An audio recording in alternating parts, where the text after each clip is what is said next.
The Essential Education Projector range from Hitachi sponsors ICT programs.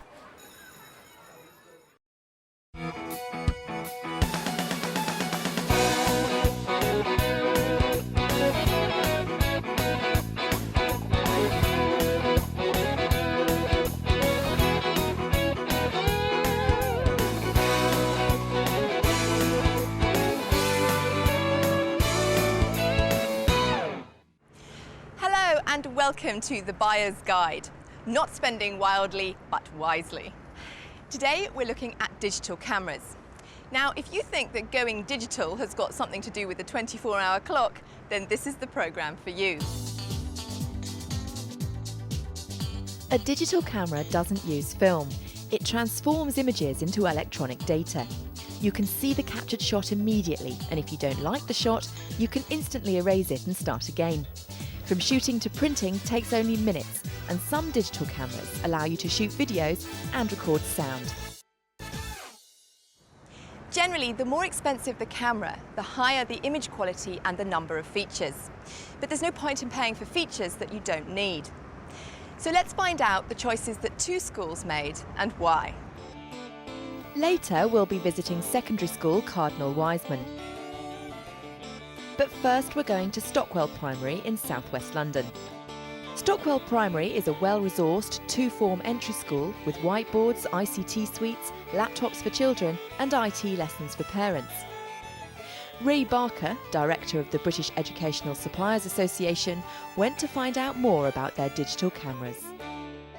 Hannah, what do the students think of the digital cameras? Well, obviously the children absolutely love using digital cameras and any form of ICT really. It's very motivational and inspiring for the children. They like using it to take photographs of each other, to take photographs themselves, to see themselves in print. They like photographing their work. If there's been an event that we've been to, it's a great pleasure to go over the event and look at the photos and discuss it and review it. And it's great to get the children involved in actually taking the photographs themselves. So, I mean, most of the time I don't do the photography, it's the children that actually take the photographs to record the events. The school have bought 7 Sony 3.2 megapixel cameras.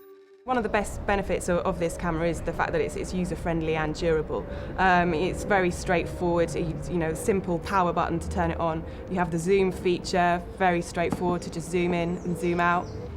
You have the mode setting here, so and very clear symbols that the children understand. So when it's the symbol of the camera, it's ready to take photographs. And there's the arrow symbol. You change the mode, and then you can flick through the photographs that you've taken and delete the photographs as necessary, or print the photographs that you think are worthy. Digital cameras have been in schools for some time. And even in 2001, over 85% of schools had at least one digital camera. The latest figures are for 2004, when over 95% of schools had digital cameras. What kind of factors did you take into consideration when you were making your choice of digital cameras? It has very long lasting battery life, which has made it to be very good, because if you charge it for a whole day trip, it lasts enough for you to go on trip and come back. And also sometimes we even give it out to children for the weekends, and we only charge it maybe for 1 hour and give it to all the children to take home, and they've actually worked with it throughout the weekend. Yeah. So it has long battery lifespan. And apart from that, also the connectivity is quite good, because as soon as you connect it to the PC, because we are using Windows XP, it automatically comes up. And so even to actually download the pictures is quite easy, and children are able to do that. At Stockwell Primary, their digital cameras have 3.2 megapixels. The higher the megapixel value of your camera, the greater the resolution of your photographs. If you want 8x10 prints, you'll need a model with 4 megapixels. And for 16x20 prints, you'll need 8 megapixels. It's a very user-friendly camera for both staff and children. It's easy to use, it's fairly sturdy, which is important when you're being dealt with by kids. We like it in the school. It's very slim and compact, and also children are able to actually use it very well without spoiling it. We didn't buy 7 at the initial stage. We actually bought 2. But when we were able to get feedbacks from teachers, from the feedback they gave to us, because they were able to actually use it, maneuver it very well, so we had to buy more. And we're even planning to buy more in the nearest future. And is there anything that you didn't consider that you now wish you had? At the moment, no, because having talked to all our teachers, having spoken to teaching assistants and our children, I think we want more of Sony digital camera. The only thing is we might be going for higher megapixel. But at the moment, with the money we have from LEA, I think we can still stick to 3.2 megapixel. With a digital camera, you'll never have to pay for film or processing again, but they do cost more than comparable film cameras. You could consider buying several cheap digital cameras or even a class set. This could cost a lot less than one expensive camera. Here are some tips to bear in mind. Digital cameras are getting faster, but they're still slower than film cameras. Check how quickly it can start up and be ready to shoot, and how long it takes to be ready for the next shot. Try it out, or if you can't, use a stopwatch to see what a 5-second recycle time really means. And pick a camera that takes better quality pictures over one with many features. You can always remove red eye later, but you can't add in detail that a poor camera has missed. The second school featured in today's programme is Cardinal Wiseman Roman Catholic High School in West London. They've chosen a digital camera that does two things, takes stills and video. It's the Digital Blue by Tag. Ray Barker went to meet their ICT coordinator, James Meehan. How do you make use of the digital blue in school? Well, the students within their Presenting Information project, which is one of the first transition projects we do in Year 7, are supposed to include images that they produce themselves. So by using the digital cameras, these are about £70, so we've got quite a few of these, so we can have a class set of them, so all the students can actually use those. They think they're great and they really enjoy using them. Press this, and you'll hear a little noise. That's taking a picture. Everyone happy with that? On the screen though, there's resolution. There's 5 little dots. So if you have the 5 dots, that's quite a low resolution picture. If you press this again and it goes to 9 dots, that's a much higher resolution picture. That's going to be much better on that one. Okay?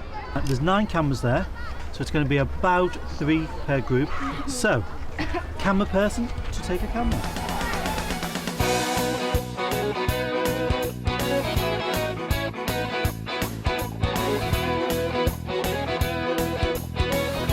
To do one group picture? Yes, sir.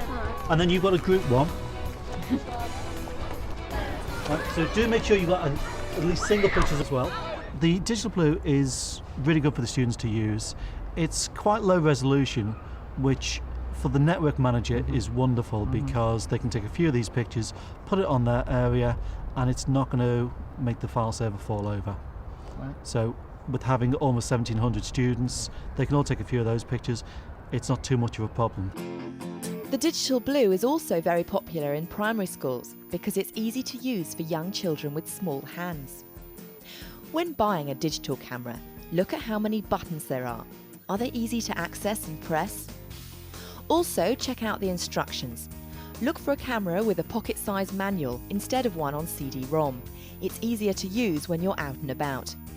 What other features are there on the Digital Blue?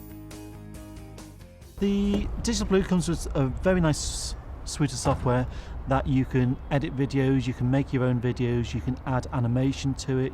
It has a whole load of extra features on there that the students loved using. First one, do play and see how it looks at the moment.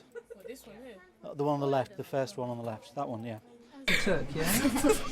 The hidden cost, particularly on the Digital Blue, when it's connected up to the computer, there isn't an additional cost, but if you want to walk around with it and use it not on the computer, it takes 4 AAA batteries and it quite enjoys eating them. You can see it's there. Cardinal Wiseman School also used Canon's semi-professional 300D for more serious photography.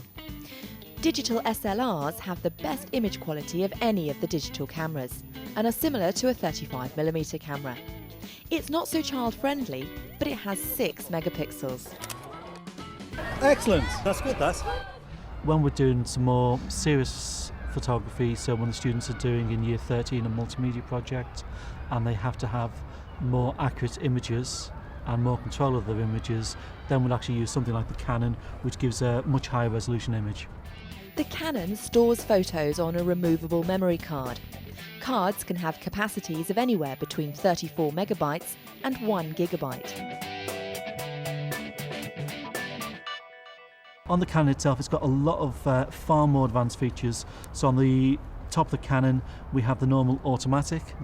We have quite a few different programmable modes. You can do it as a sports mode, as a macro mode. So if you want to take a picture of a close-up of a flower, it's actually quite a lot of advanced features. Again, it does the delay, 10-second delay, so you can actually use that. One of the things that you do want to do with digital cameras, particularly when you start going to telephotos, is have a very good tripod.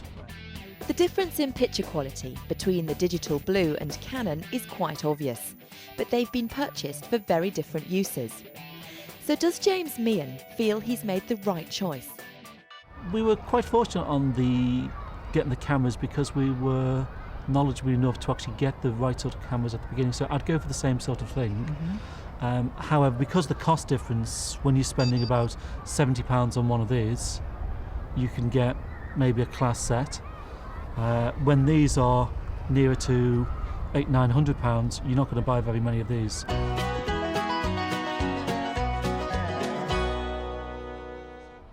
And if you were to offer teachers watching any one nugget of advice from your experience, what would that be? I'd give them two really. The first would be take the pictures on high resolution. You can always downgrade the resolution later if you want to put it on a webcam, and also to get a card reader, so that if other staff have got different cameras, you don't want to have to install a whole load of different software on your machine to be able to read them, and loads of different cables. So if you just got a card reader, take the card out of the camera, plug it in, and it then just works straight away. The decision-making process usually boils down to one thing: money. Decide what you can afford and then look for cameras that meet your budget. The most important elements to consider are: what will the camera be used for? High-quality art design work, recording field trips and work in progress, or general use in and around the school? Who will use the camera? Teachers or other adults? Supervised pupils or unsupervised pupils? How will the images be used? Printed out on paper, manipulated or stored electronically? Generally, the more expensive the camera, the higher the image quality and the greater the number of features. Try to choose a camera with an LCD screen. Younger pupils find it easier to use. Pixel resolution refers to the amount of detail a camera can capture. The higher the number of megapixels, the better and sharper the images. For school use, a robust camera is needed. Look out for poor quality port and memory slot covers. Storage or memory is the amount of photographs or images the camera is able to hold. Cameras can come with built-in memory, but the majority require memory cards. For most users, 64 megabytes would be adequate. Test how fast the camera performs. You'll probably be unhappy with any digital camera that takes longer than 4 seconds to boot up or longer than 6 seconds between shots. And most cameras download via a standard USB connection. Some use a faster connection, FireWire. However, you need to check your computer has a FireWire port. If you'd like to find out more details on any of the products featured in this programme, or if you'd simply like more information about where to go for advice, please see our website, teachers.tv/buyer's guide.